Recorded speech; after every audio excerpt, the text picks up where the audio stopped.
الله وبركاته. ازيكم عاملين ايه؟ يا رب تكونوا بخير ان شاء الله. النهارده هبدأ معاكم ان شاء الله الروتين. نعمل الغدا معاكم ان شاء الله. هعمل بانيه، مع ان انا قلت لابو ادم ما يجيبوش تاني، يعني الكيلو بقى 200 جنيه يعني. فقال يعني لنا فتره ما جبناهوش وكده، راح جاب لنا النهارده. فهعمل معاكم البانيه، انا عملته قبل كده على القناه يعني، بس هو للي عايز يعرفه يعني تاني.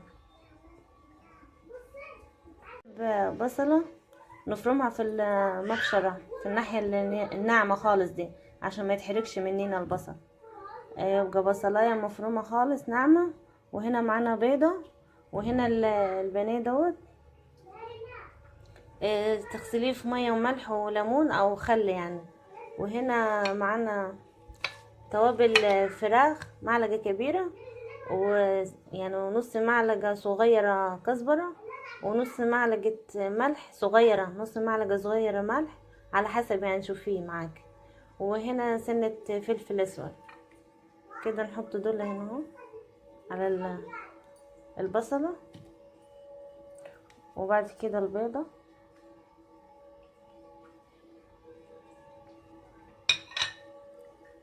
نجيب شوكة نقلبهم كده مع بعض.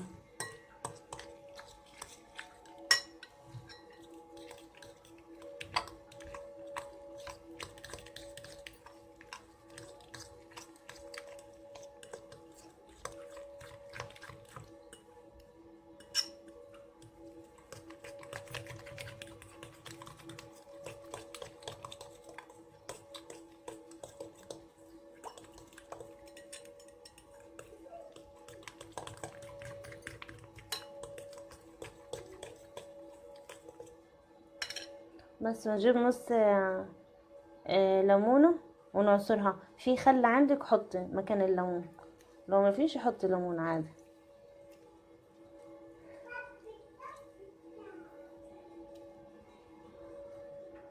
بس كده طريقة سهلة يعني، مش مفيش بهارات كتير ومفيش الكلام ده كله.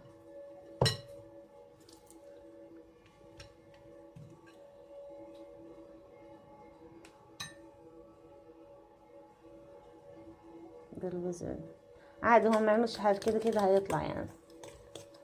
بس ادي الخلطة اهي. بس كده قلبناه كويس. نحط كده البانيه ونسيبه يتحط في التلاجة يعني حوالي ساعتين، ساعة كده على حسبكم انتوا يعني.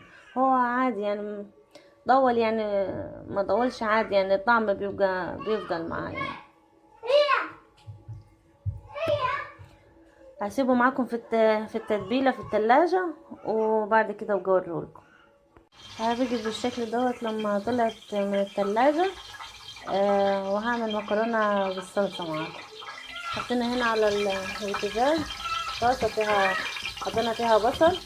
انا هعمل يعني كمية صلصة يعني تسبيكة. هقسمهم نصين، نص هعمل بيه المكرونة، النص التاني هشيله اليوم تاني يعني. حطينا ملح وفلفل، ملح وفلفل بس، وهنحط توم يعني معلقة توم.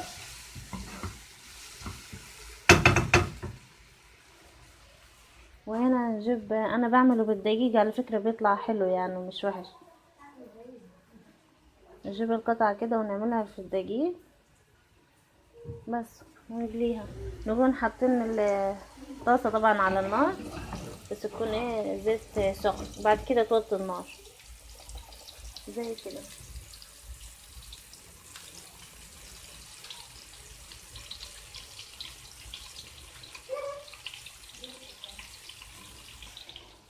تعالى كده واحدة فيها. الناس هتقولي دقيقة هيتحرق والكلام ده، لا عادي، انا بعمل بيه بيطلع كويس خالص، مش محروق ولا حاجة. ونحط هنا كده كده اهو بالشكل ده. نقلب البصل يعني ادوبك فيها تشويحة كده، متخليهاش تحمر جامد.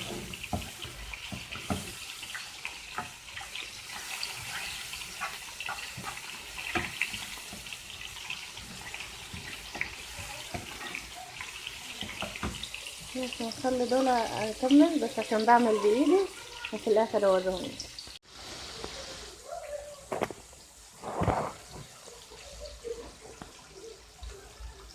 بس اتصرفت وحطيت لكم التليفون عشان تشوفوا يعني. احنا حطينا ثوم، حطيت معلقه ثوم على البصل،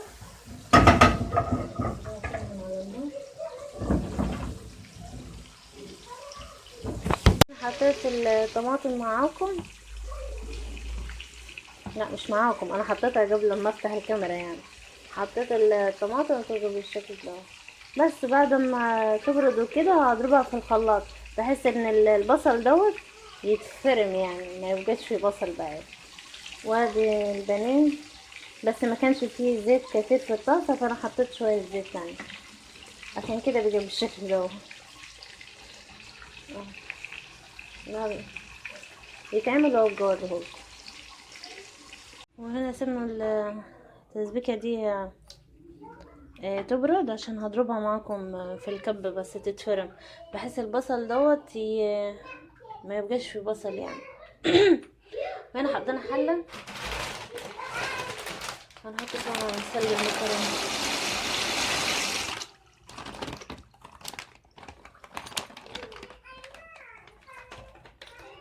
ونحط شويه ملح ونسيبها تستوي يعني.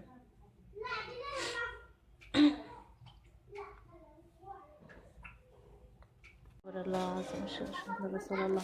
هنا هعمل معاكم الأوضة هوضبها معاكم. ادي منظرها اهو.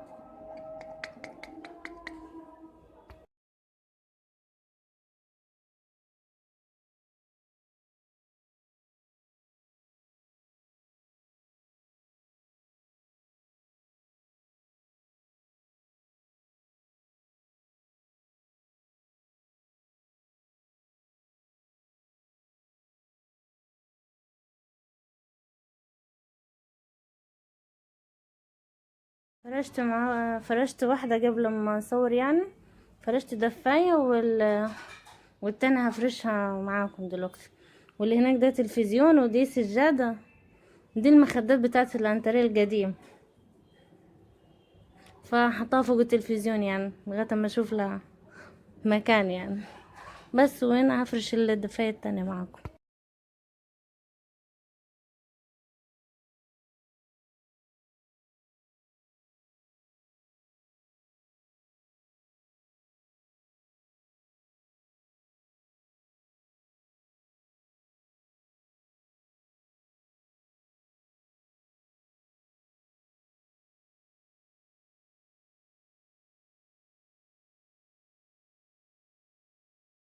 خلصت معاكم الأوضة فرشتها معاكم